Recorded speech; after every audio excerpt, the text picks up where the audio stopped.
Well, I started off in the film business. I was working for a TV station up in Federal Way, and they have pretty much they have popular guests there. Like met Chuck Norris. These are D's. He's an ER, and a couple football players that guys might know. Reggie White, and that's how I really got plugged in. I mean, I was just working as a technician, a cameraman, doing live TV shows for a local TV show, and then they have all these famous celebrities. It's kind of like a religious program, but I really got connected through Chuck Norris. He's the one that set me up and had me talk to one of his agents that he knows in LA, and then that's how the story started, and got hooked up in LA, moved to LA. Guys, January, when I'm with you, wake up with... Oh, yes. Hi there, boys and girls. Wait, are we on the air? Well, yes, and try to do it good without saying anything. Okay, go ahead. Oh, okay.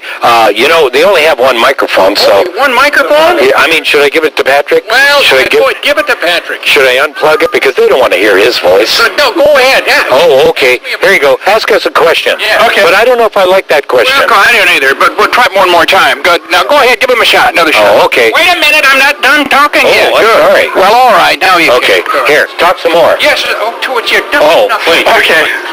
Been rumors Eminem not kind of dig you too much or something like that. Is there a beef there between y'all, or is it just the music or what? It's just the music, man. It's entertainment. We don't know each other, never met, but I give him credit and all that, and some of the songs are dope. I ain't gonna deny it, but the thing is that people try to compare us, and it's kind of a joke because it's really not about me and Eminem, man. Just because we're white, you really shouldn't look at it in a color aspect. You should look at it like if it's dope, it's dope. If it's not, it's not. Because I'm just surprised that it hasn't happened before. It took so long for anybody to come out after me because I've ran across a lot of talented white rappers, Puerto Ricans, Jewish rappers around the country that have never got a break, and they're multi-talented, And it's not about, what color. You can compare rapper against rapper, not white against white and all that. It's just, music has no color. We're all influenced by whatever we're influenced, and it reflects on our life and how we, tend to portray ourselves. And that's all I'm doing.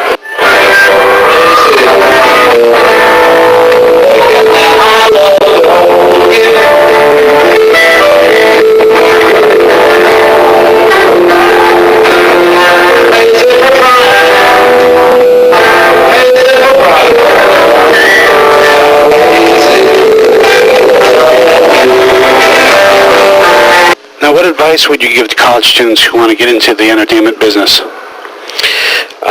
It's the best time to try to do that.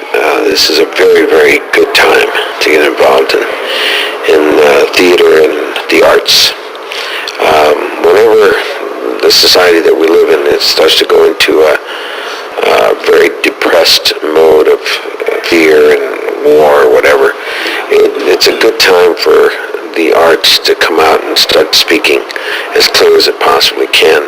I will say that anyone that is involved in the craft of or discipline of theater and say producing, directing, writing, any aspect of this art form, when they get into it, they have to really just make sure that they understand that you're just trying to become the best that you can be. Extra, read all about it. Hot off the press and Tri-County routed. The Northwest Dispatch, 20 years old. On top the hill, represent black, green, and gold. Game packaged and sold. News printed and told. Ain't nowhere to run from. The urban 411 from hilltop to thirst unto kids up emerging. Converging on those living suburban for certain. Behind the curtains, Virginia Taylor's been working. A black team observing. Community serving. Of people who've been silenced by a muzzle. Truth and it's tailor-made to fit black struggle. Believe that.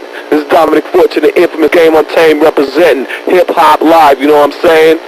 Happy 20th anniversary to the Northwest Dispatch. Get the papers. Peace. What's up? This is Dominic Hoyt reporting for What's Up College Edition. Hello, TCC. Today we're very excited because we've been invited into the home of a Northwest hip-hop icon. You may know him as the Swass, Mac Daddy, Bumpasaurus himself, Mr. Sir Mix-a-Lot. How you doing, sir? Hey, man, it's all good. Chilling, working. Right. Yeah.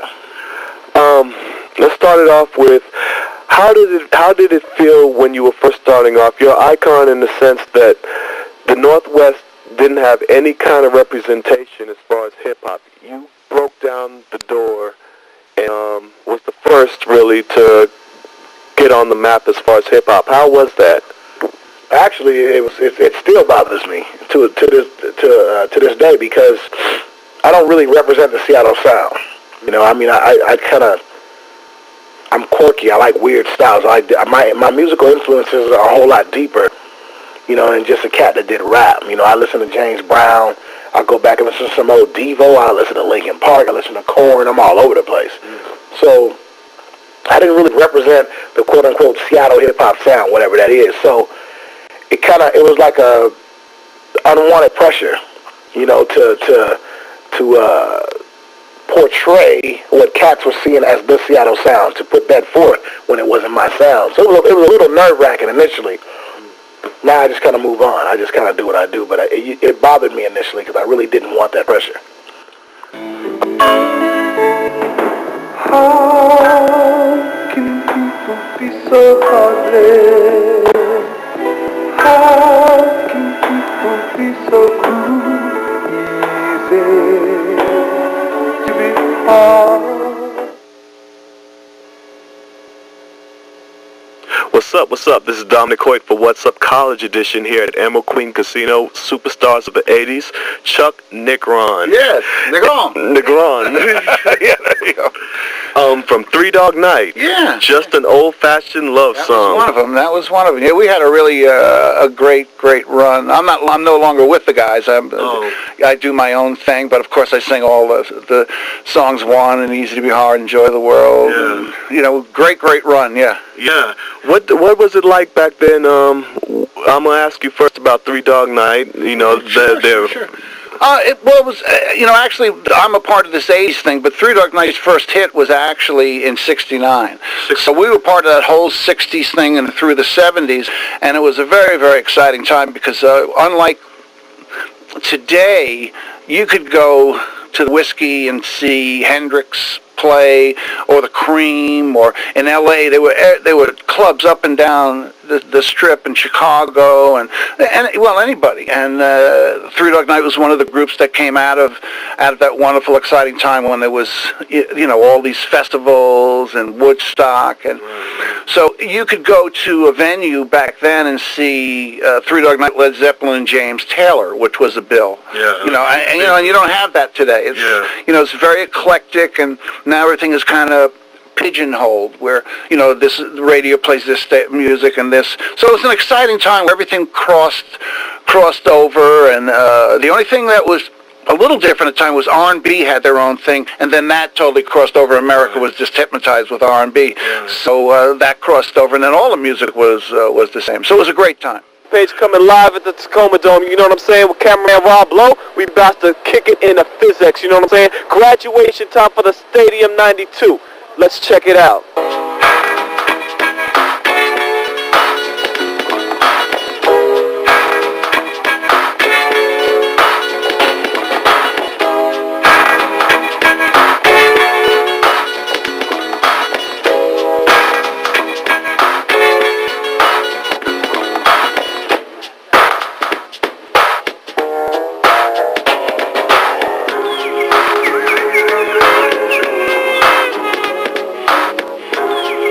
Y'all graduated, how do y'all feel? Great! Another 92 classes graduated, how do you feel? Sad that they're leaving, but up and onward, there'll be another good class next year. But I'm sad. They're a great bunch of kids. Sir, now that you graduated, what are your plans for the future? Going to college down in Cali, man. Live bars, man. Gonna make it. What's your name? G2. Is there anybody you'd like to say hi to the people on Channel 20 Net Viacom Cable? I like to say hi to my family, mom and dad, uncles, grandmas, everybody. What's up? This is Dominic Hoyt coming live from What's Up College Edition here at TCC Forum. I'm here with the candidate for Tacoma's mayor, former mayor, and county member, Harold G. Moss. How are you doing, sir? I'm doing just fine. It's good to be here. Thanks, Dominic. Oh, no problem whatsoever. Now, we were wondering, what are some of your views on the rise in tuition going on in Tacoma? What are some of your views and your thoughts on that? Oh, now that one hurts. because the limited ability for city or county elected officials to